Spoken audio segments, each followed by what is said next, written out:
news and everything. My dad is Jewish American, and my mom is South African mixed, okay, which is where the Asian content comes from, because as somebody from the mixed background, we know that that in itself is a migrational cross mix of identity, right? So I think that's one of the reasons why I was fascinated with this particular topic, because I think it is important to kind of break down these discussions. I think it's hard.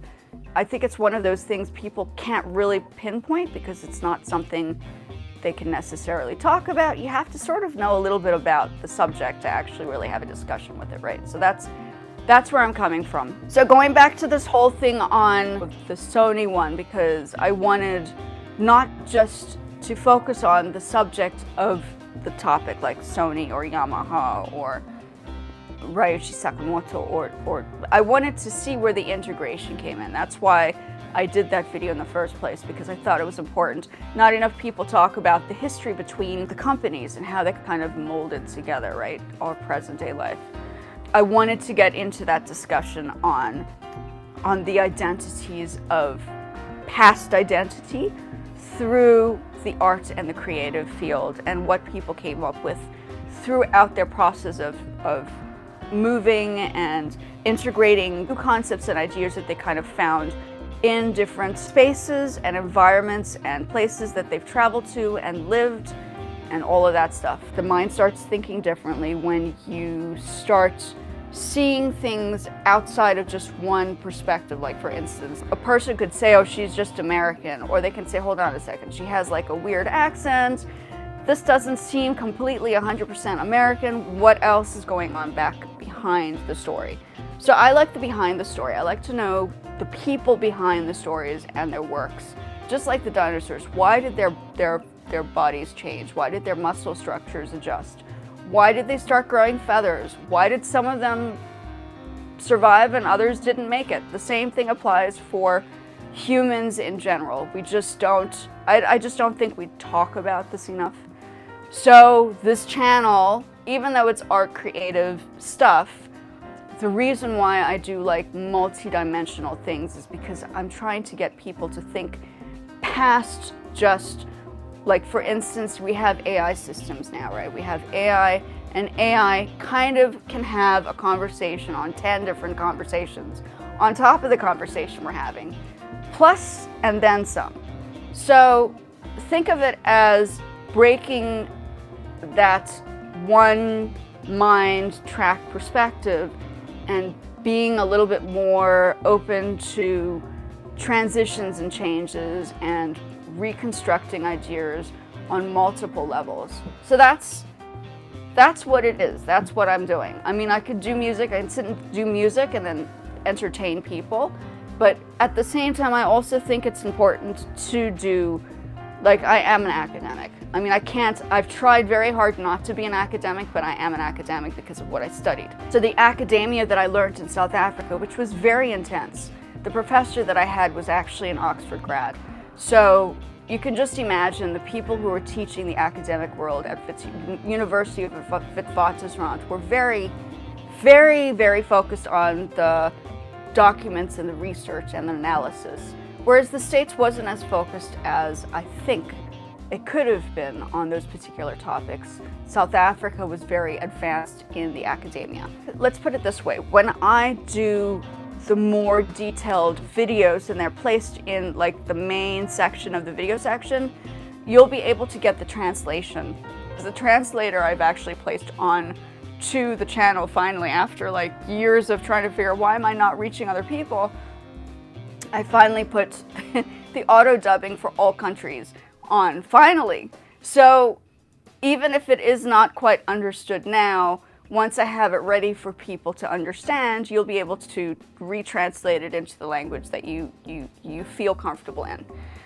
So that's basically where we are right now, is I feel as if it's important to open up the barrier, because it's just never discussed.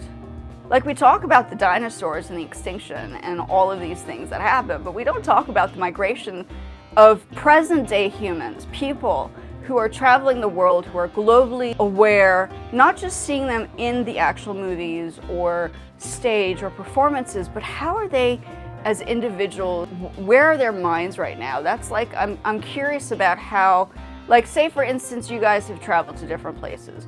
Like, how long did you stay in a place for? Did you learn the culture? Have you learned a different language from the country that you traveled to? What did you pick up from different countries that you kind of incorporate in your daily life now? These are all, this for me is fascinating because that's just how I think. I think on a different academic level, I think is what's going on here, is that I'm because I had done the master's and I feel that I did a lot of the research on these particular subjects and discussions. I feel it's important to kind of still follow through with what I had done for the master's, but kind of advance the idea for a more, like, not conservative, but more global perspective.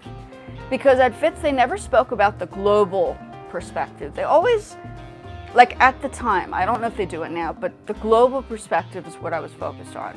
I was a little disappointed that I could only focus on the South African artists or the African artists. I wanted to be like, let's integrate the idea from people from all over the world. My professor stopped me right there. He's like, hey now, that is what you call a PhD. I was like, no, this is what I want to do. I want to have a conversation on more than just one country. So I think even for Wits University, I had already pushed the limits for what their capabilities were. They were just focused on the local continent of Africa, and they were not necessarily branching out. I feel the same thing applies for the States, is that they're now beginning to draw in more global concepts. I don't know if they're doing that for universities right now, but it would be nice to see more people from around the world being integrated into the conversations. I don't know, as I said, I don't know, because I'm not teaching in a university. I'm here on the internet doing like this kind of stuff. But I feel like YouTube is the place to do it, because YouTube seems to be like the location for, I don't know, like global concepts. Like YouTube is a global platform, therefore it seems to be the right place to be to have a conversation like this. It wouldn't make sense in a private university sector. So I found myself placing myself in the global spectrum of the internet. That's what I do right now. I was on Facebook and TikTok and all these other platforms, but it was really just mindless jargon that people just wanted to help like push them out for marketing purposes. I was like, marketing is great if it's done properly, but if it's just overconsumption, it's not doing anything besides killing our pockets, right?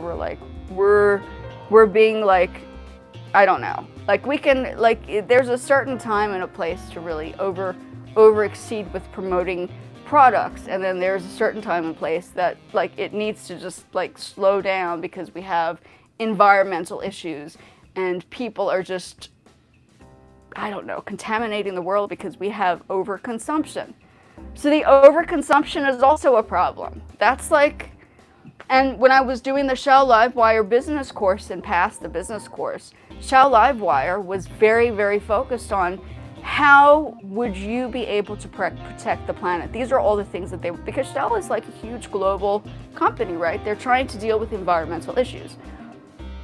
So that course made me think about, well, we need to think about like the larger picture. We can't just focus on the one-track business. How can you help the planet if that is the case?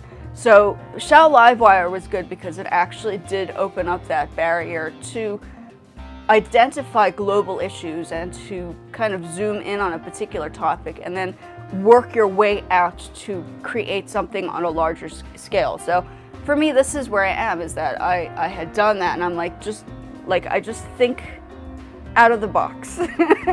Just because I never was in the box. I was always out of the box, right? That was just like one of those things. Feel free to check out my channel. I have, if you want to learn how to build things, I have a building section within the arts. Like I teach, I mean, I don't necessarily show people how to build furniture, but I could. I mean, I just don't have the tools, but I could do that. That's something I can help people with.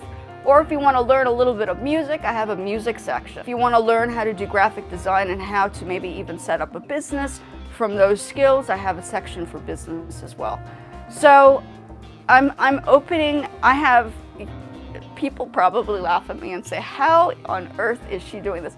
I have over 1,300 videos that are active on YouTube, which is, like, all I can say is that that is a little excessive. That's called compulsive behavior. But I also think that that was important to do because now I know what I'm able to do and what I'm able not to do. And I think that having that many videos opened up that area of what can YouTube actually construct? Is this like, is it just a normal page, or are we looking at like a larger format platform where you can actually kind of reconstruct the space as like a website? So I've discovered that you can actually use your channel not just for building like videos, but you can actually you can create like a website right off of YouTube, which I hadn't known until recently. So I tested it out and I was like, oh, it does work. You can toggle these off and add these on and put these sections in, and you can go through my first page and you can see how I've put it